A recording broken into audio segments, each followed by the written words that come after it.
நேயர்களே, இன்றைக்கு நாம் இப்போ பேச போகிறது, நேற்று பிரதமர் மோடி வந்தார். அது ஒரு பக்கம். அதற்கு பிறகு முக்கியமான செய்தி, திமுக கூட்டணியில் உறுதியான அல்லது உறுதியற்ற அவமானப்படுத்தப்படக்கூடிய அளவிற்கு காங்கிரஸ் கட்சி நிலையை அடைந்திருக்கிறது என்பதை நாம் இப்போது தெளிவாக பேச வேண்டும். ஏனென்றால் காங்கிரஸ் கட்சி தாவேகாவோடு சென்று விடுமா அப்படிங்கிற அளவிற்கான நிலை மாறி இருக்கிறது.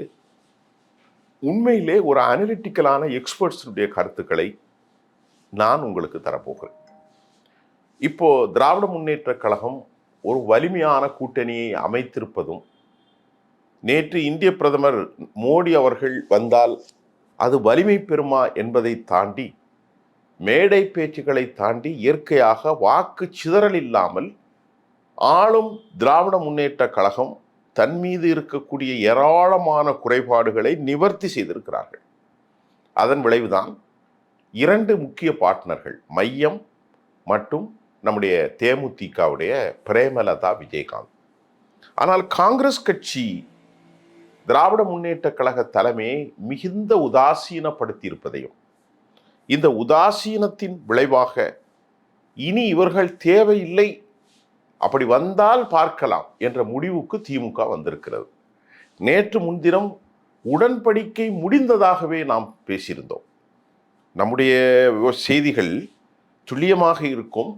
அதே நேரத்தில் அது என்ன நடக்கிறது இல்லாவிட்டால் அவருடைய பாசிட்டிவான எஃபெக்டின் மூலம் சொல்லுவோம். ஆனால் இன்றைக்கு வந்த செய்திகளோ, பேச்சுவார்த்தைக்கு முன்னால் செல்வ பெருந்தகையின் பேச்சு வேறு, பேச்சுவார்த்தை முடிந்த பிறகு காங்கிரஸ் கட்சியின் மனோநிலை வேறு. அதாவது அண்ணா அறிவாலயத்திற்குள் அவர்கள் சென்று பேச்சுவார்த்தை நடத்த முனைந்த போது அங்கே யார் இருந்திருக்கிறார்? பேச்சுவார்த்தை குழுவின் சார்பில் டிஆர் பாலுவின் தலைமையிலான குழு இருக்கிறது. இவர்கள் கிரீஷ் சொடங்கர், செல்வ பெருந்தகை மற்றுமானால் போகிறார்கள். இந்த பேச்சுவார்த்தை ஒரு குறிப்பிட்ட நேரத்தில் காமராஜ் அரங்கத்திலிருந்து நடந்து போய்விடக்கூடிய அளவில் தான், கார் எல்லாம் தேவையில்லை, அவ்வளவு எட்டி பார்க்கக்கூடிய தொலைவில் தான் காங்கிரஸ் கட்சியின் தலைமையகமும் திராவிட முன்னேற்ற கழகம் தேனாம்பேட்டையில் அண்ணா அறிவாலயம் இருக்கிறது. இது ஒரு பக்கம் விட்டுவிடும். பேச்சுவார்த்தைக்கு இவர்களை கேவலப்படுத்தக்கூடிய அளவிற்கு 18 இடங்கள் மட்டும் நாங்கள் தருவோம் அப்படின்னு ஆரம்பிக்கிறாங்க டிஆர் பாலு. அப்போ அதிலே உனக்கு தகுதியே கிடையாதுங்கிற செய்தியை மீண்டும் சொல்கிறான் திமுக. ஏற்கனவே 41 இடங்களும் 2 ராஜ்யசபா இடங்களும் அவர்கள் கேட்டு, கனிமொழி 25+1 என்று சொல்லி அதோடு நிற்குது. அதுக்கு மேலே ஒன்றும் கிடையாது. ஆனால் சில சோர்ஸு ஒரு தொகுதி கொடுக்கலாம், 26 அப்படி சொன்னாங்க.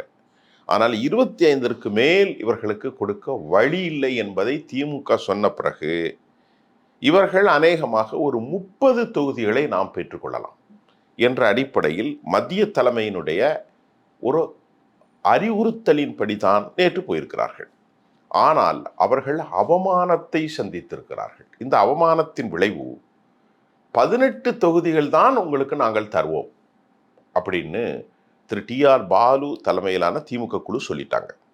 அப்படின்னா அவங்க எடுப்பில் 25 கொடுக்கலாம் என்று முடிவு செய்தாலும், அல்லது அதற்கு கீழே அவர்கள் 25 இவனுக்கு கொடுக்கக்கூடாது, இவன் வந்தால் வருகிறார்கள், வராவிட்டால் இவன் சென்று போக வேண்டும் என திமுக தலைமை முடிவு செய்திருக்கலாம்.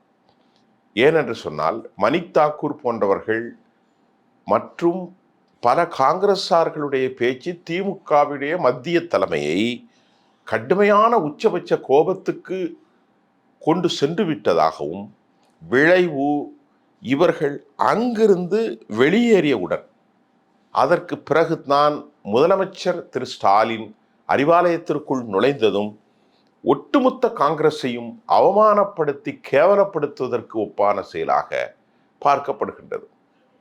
திமுகவினர்கள் கேவலப்படுத்துவது என்றால் கடந்த கால வரலாற்றில் அவர்களுக்கு ஒரு பரிச்சயமான விஷயம் என்றும் ஒரு காங்கிரஸ் பேர் வெளியிடப்படாதவர் சொல்கிறார். அவர்கள் நம்மிடத்தில் பேசும்போது என்ன சொல்கிறார்கள் என்றால், ஏன் முதலமைச்சர் எங்களை வரவேற்கக்கூடாது? 5 நிமிடம் தாமதமாக வந்தவர் ஒரு 10 நிமிடம் முன்னால் வந்து வரவேற்றிருக்கலாம் என்ற தொனியிலும் மற்ற கட்சிகள் பேச்சுவார்த்தைக்கு வரும்போதெல்லாம் முதலமைச்சர் இருக்கிறார். ஆனால் வேண்டுமென்றே நாங்கள் வெளியேறியவுடன் முதலமைச்சருடைய கான்வாய் உள்ளே நுழைகிறது என்பது இது திட்டமிட்ட ஒரு சதி, ஒரு அவமானம், ஒரு அவமானகரம் என்பதை செல்வ பெருந்தகை சொல்லாமல் சொல்லியிருக்கிறாரா என்ற கேள்வியும் நமக்கு எழுகின்றது.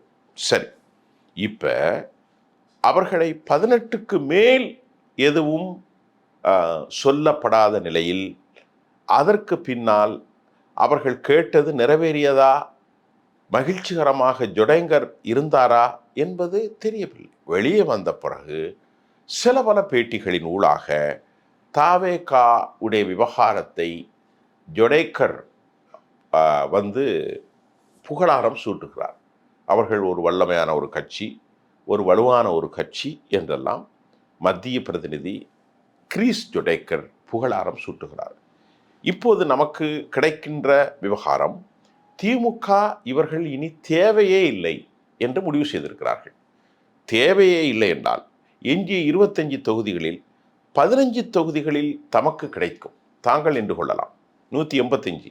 ஏனைய 15இல் எஞ்சிய திருமாவளவன், மீண்டும் உண்டான தேமுதிக, மக்கள் நீதி மையம், இடதுசாரிகளுக்கு பகிர்ந்து கொள்ளலாம் என்ற ஒரு முடிவுக்கு அவர்கள் வந்திருக்கிறதாகவும், இவர்கள் போனால் எந்த நட்டமும் நமக்கு இல்லை, லாபம் பெருசாக இல்லை, ஆனால் நஷ்டம் இல்லை என்ற அளவுக்கு திமுக தலைமை முடிவு செய்ததால் தான் கவனமாக வந்தா வாங்க, வரலன்னா போங்கயா அப்படிங்கிற மாதிரி கொடுத்துட்டாங்க. இந்த அவமானத்தை தாங்கி கொண்டு அல்லது ஏளனப்பட்டு, விஷனப்பட்டு, கேவலப்பட்டு தமிழ்நாடு காங்கிரஸ் திமுகவோடு இன்னும் தொடரப்போகிறதா, அல்லது தனித்து நின்றால் அது போனி ஆகாது என்பதை தெரிந்தும் மணிக் தாக்கூர் போன்றவர்கள் தனிப்பட்ட ஒரு காரணத்தினால், மத்திய பிரதிநிதி பிரவீன் சக்கரவர்த்தி அவருக்கு திமுக மீது இருக்கிற பகையின் மூலமாக இந்த வேலையை செய்தார் என்று கோபண்ணா தூண்டி விடுவதும், இவர்களுக்குள் ஏற்பட்ட இந்த மனமாற்றம் தற்போது பெரும் கொதிநிலையை அவர்களுக்குள் ஏற்படுத்தியிருக்கிறது. கேவலப்பட்டிருக்கக்கூடிய காங்கிரஸ் கட்சி 18 இடங்களுக்கு மேல் உங்களுக்கு இல்லை என்று கூப்பிட்டு வேண்டுமென்றே இந்த உறவை முறிக்கும் அளவிலே நடவடிக்கை நடந்திருக்கிறது. இப்போ நாளைக்கு நான் மாற்றி கூட பேசுவேன், அது பிரச்சனை இல்லை. டெய்லி வரக்கூடிய தகவலை, செய்தியை மட்டும்தான் நான் சொல்கிறேன். மீண்டும் நாளை கூப்பிட்டு 25 கொடுத்தால் 25 கொடுத்திருக்கிறார் என்று சொல்லிடுவோம். ஆனால் இன்றைக்கு 18இல் ஆரம்பித்து முதலமைச்சர் கான்வாய் இவர்கள் வெளியே போய் அரங்கத்துக்குள் நுழைவதற்கு முன்பே அவர்கள் அடைந்தது வேண்டுமென்றே கூப்பிட்டு உனக்கு தகுதியும் இல்லை, உனக்கு தரமும் இல்லை என்று சொல்லாமல் சொல்லியிருக்கிறார்கள். அது ரொம்ப முக்கியம். இப்போ நாம் தெரிந்த அளவில் 4.5% வாக்குகளிலும் குமரி மாவட்டத்திலும் பக்கத்தில் இருக்கும் நெல்லை மாவட்டத்திலும் தூத்துக்குடியிலும் சேர்ந்தே ஒரு 3% கிறிஸ்தவ இஸ்லாமிய வாக்குகளை தவிர இவர்களுக்கு தமிழ்நாடு முழுவதும் சென்னை, வடக்கு, மேற்கு, மத்தி இதிலெல்லாம் ஒரு 1%, 1.5% வாக்கள் தான் உண்டு. இவர்களால் நமக்கு இழப்பு தான் அதிகமே தவிர வேறு எதுவும் இல்லை. இப்போ இந்திய யூனியன் முஸ்லீம் லீக் அமமுகவுக்கெல்லாம் 2 சீட்டு கொடுத்தார்கள். உதயசூரியனில் தான் அவர்கள் நிற்க வேண்டும். உதயசூரியனை விட்டு அவர்கள் செல்லிவிட முடியாது. அது மட்டும் இல்லாமல் இஸ்லாமிய கட்சிகளுக்கு இந்த அமமுகவுக்கு 2 கொடுத்த காரணம், அவர்கள் எந்த நிலையிலும் பிஜேபி கூட சேர முடியாது, அதிமுக கூட சேர மாட்டாங்க. இதெல்லாம் அவர்கள் நம்பிக்கை வைத்தான் ஒரு நம்பகமான கூட்டாளியாக பார்ட்னர்ஷிப்பை தேர்ந்தெடுத்திருக்கிறார்கள். இந்த நிலையில் காங்கிரஸ் வேறு வழி இல்லாமல் கடுமையான சீற்றத்தில் இருக்கும் பெருந்தகை, தமிழ்நாடு காங்கிரஸ் கட்சியினுடைய மூத்த தலைவர்கள், மத்திய தலைவர்கள், அதே போன்று கிரீஸ் ஜொடேகர், அதே போன்று பிரவீன் சக்கரவர்த்தி, சிதம்பரம், கார்த்திக் சிதம்பரம், இந்த மாதிரி ஜோதிமணி இவர்களினுடைய ஆலோசனைகளின்படி ஒரு முறை நாம் தோல்வி அடைந்தாலும் பரவாயில்லை, ஒரே ஒரு வாய்ப்பு, வாக்குகளை நிரூபிப்போம். அதற்கு ஒரு வழி, மானம் போன பின்பு இவரோடு நிற்பதை விட விஜயோடு சேர்வோம். நாம் 18 பேரை வைத்து நமக்கு என்ன, நமக்கு ஆட்சியில் பங்கு இல்லைன்ட்டான். அதிகாரத்தில், ஊழலில், பணம் சேர்க்கையில் எல்லாமே திமுகவுக்கு தான் பங்கு இருக்கு அப்படின்னு அவன் நினைச்சா, தன் கட்சிக்கு இன்னும் தனித்துவமாக இருந்தால், வெற்றி பெற்றாலும் பெறாவிட்டாலும் நாம் விஜயோடு நின்று நம்முடைய திறனை நிரூபிப்போம் என்ற முடிவுக்கு வந்தால் அவர்களுக்கு நல்ல ஒரு மரியாதை இருக்கும்.